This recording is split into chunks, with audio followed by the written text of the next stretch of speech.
I'm going to talk about the fascist state of New York. For all this political stuff, gun control and laws being passed, New York State has stepped out front and finally its state legislation agreed on something and got something passed, a bunch of laws that restrict and tighten up gun control even more. Will it do anything to stem violence in New York? Not whatsoever. What it does is it moves New York State one step closer to a fascist police military state, which I believe there are people in the government that want the whole country to head that way.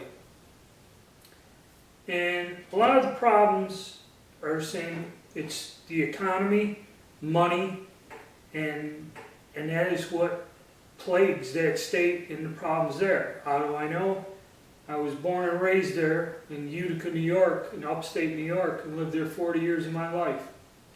You know, I'm now what I call an economic refugee because wonderful people like at the time State Senator Hillary Clinton and Chuck Schumer just said, well, you know, you've worked all your life, we're in the middle class, and worked in manufacturing, which New York State was a very heavily industrialized state, a lot of industry there over the years. And well, that's gone now.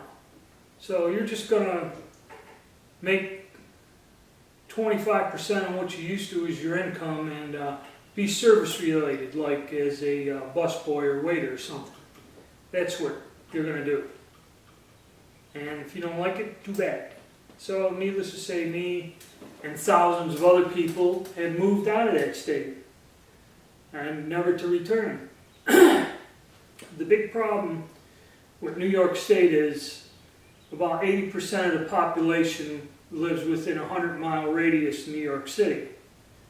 So the remainder of the state is underpopulated, even though there were strong industries like in Buffalo, Rochester, Utica, Syracuse,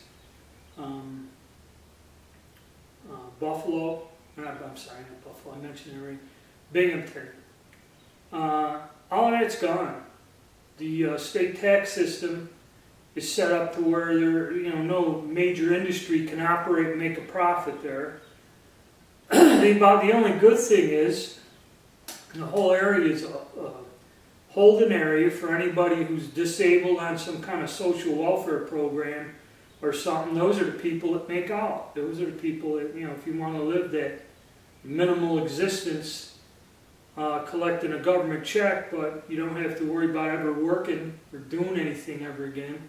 And if you really want something bad enough, you just steal it like everybody else does up there. And that's what it is.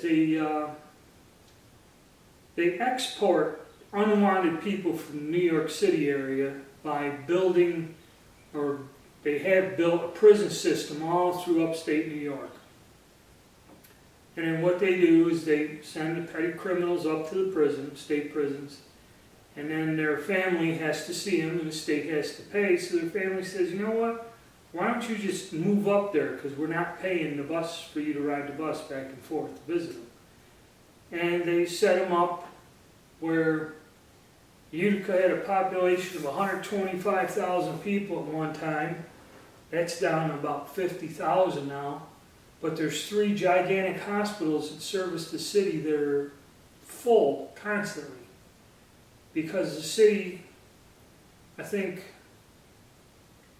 more than 50% of the people that live there rent.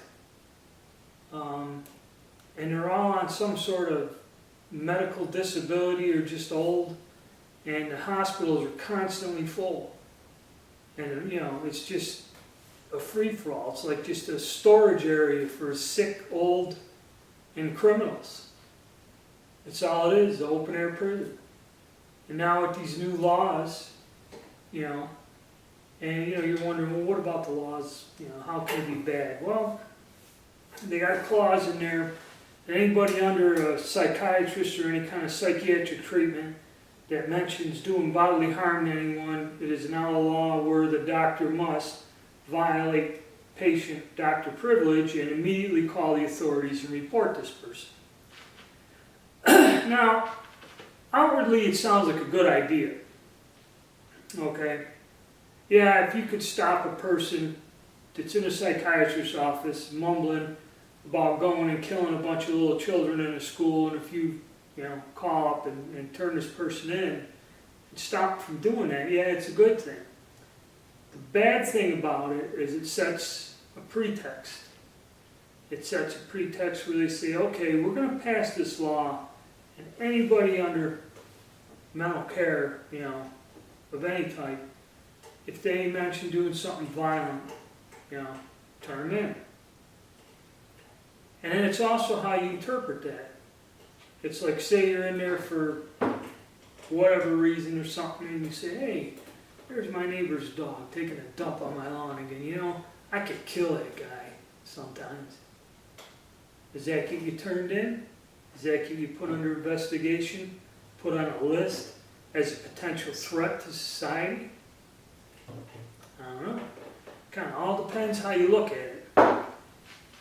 We take a look back in history, how the Nazi Party and the Communists controlled Russia and Germany in the pre-war years. There was no spy network or technology or nothing. It was just in Germany, people willingly turned each other in to the authorities. In Communist Russia, it was a little different. They were forced to turn in people. Because basically, they were told, like an apartment manager was told, turn in 10 traitors a month. If he didn't turn in, knowing these people would be arrested, dragged off, and never seen again.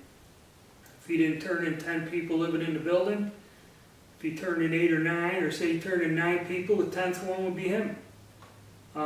It's called state, how do they put the term there? State terrorism, something like that. There's a word for it, where the state creates an atmosphere of terrorism and forces the citizens to more or less persecute each other, meaninglessly sometimes, okay? And I see a lot of this heading towards, New York State, as far as I'm concerned, is lost. You've got a whole bunch of people that control the government and that there. It's all about money, and it's all tied into New York City, and they could care less about anybody else that lives in that state. They only worry about getting themselves elected and taking care of the people who fund them and do the campaign stuff to get them elected. It's a very corrupt place. I don't know how anyone lives there. At least where I came from, I don't know how anybody can live back there. But if you're not careful, you keep an eye on New York State, and that's what the future of this whole country's coming to.